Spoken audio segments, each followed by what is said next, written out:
Olá, eu sou a Samantha Mauren e bem-vindo ao projeto Leia a Bíblia em um ano. Hoje é o nosso 148º dia e vamos ler 1 Reis capítulo 1 e 2 e 1 Coríntios capítulo 15. A versão da Bíblia é Revista e Atualizada da editora SBB. 1 Coríntios, capítulo 15. Irmãos, venho lembrar-vos o evangelho que vos anunciei, o qual recebestes e no qual ainda perseverais. Por ele também sois salvos, se retiverdes a palavra tal como vô-la preguei, a menos que tenhais crido em vão. Antes de tudo, vos entreguei o que também recebi, que Cristo morreu pelos nossos pecados, segundo as Escrituras, e que foi sepultado e ressuscitou ao terceiro dia, segundo as Escrituras, e apareceu a Cefas e depois aos 12. Depois foi visto por mais de 500 irmãos, de uma só vez, dos quais a maioria sobrevive até agora, porém alguns já dormem. Depois foi visto por Tiago, mais tarde por todos os apóstolos, e afinal, depois de todos, foi visto também por mim, como por um nascido fora de tempo, porque eu sou o menor dos apóstolos, que mesmo não sou digno de ser chamado apóstolo, pois persegui a igreja de Deus. Mas, pela graça de Deus, sou o que sou, e a sua graça, que me foi concedida, não se tornou vã. Antes, trabalhei muito mais do que todos eles. Todavia, não eu, mas a graça de Deus comigo. Portanto, seja eu ou sejam eles, assim pregamos e assim crestes. Ora, se é corrente pregar-se que Cristo ressuscitou dentre os mortos, como, pois, afirmam alguns dentre vós que não há ressurreição de mortos? E se não há ressurreição de mortos, então Cristo não ressuscitou. E se Cristo não ressuscitou, é vã a nossa pregação e vã a vossa fé. E somos tidos por falsas testemunhas de Deus, porque temos asseverado contra Deus que ele ressuscitou a Cristo, ao qual ele não ressuscitou, se é certo que os mortos não ressuscitam. Porque se os mortos não ressuscitam, também Cristo não ressuscitou. E se Cristo não ressuscitou, é vã a vossa fé, e ainda permaneceis nos vossos pecados. E ainda mais, os que dormiram em Cristo pereceram. Se a nossa esperança em Cristo se limita apenas a esta vida, somos os mais infelizes de todos os homens. Mas, de fato, Cristo ressuscitou dentre os mortos, sendo ele as primícias dos que dormem. Visto que a morte veio por um homem, também por um homem veio a ressurreição dos mortos. Porque, assim como em Adão todos morrem, assim também todos serão vivificados em Cristo. Cada um, porém, por sua própria ordem. Cristo as primícias, depois os que são de Cristo, na sua vinda. E então virá o fim, quando ele entregar o reino ao Deus e Pai, quando houver destruído todo o principado, bem como toda potestade e poder, porque convém que ele reine, até que haja posto todos os inimigos debaixo dos pés.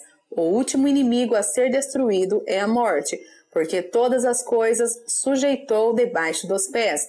E, quando diz que todas as coisas lhe estão sujeitas, certamente exclui aquele que tudo lhe subordinou.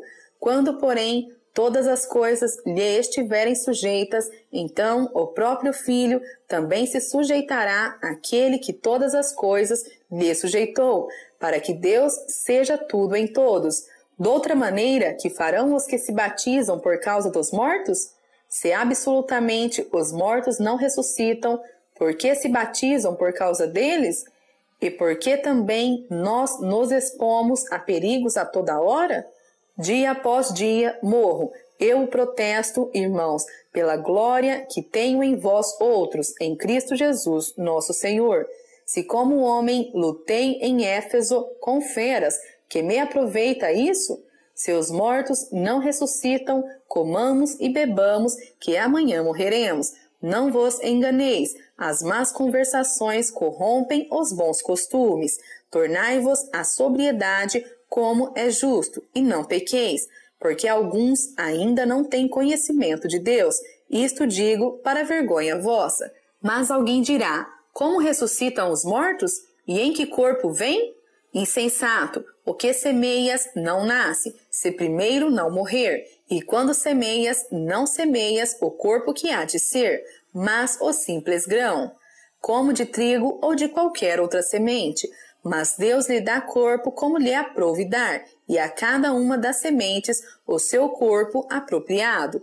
Nem toda carne é a mesma, porém uma é a carne dos homens, outra a dos animais, outra a das aves, e outra a dos peixes. Também há corpos celestiais e corpos terrestres, e sem dúvida uma é a glória dos celestiais e outra a dos terrestres.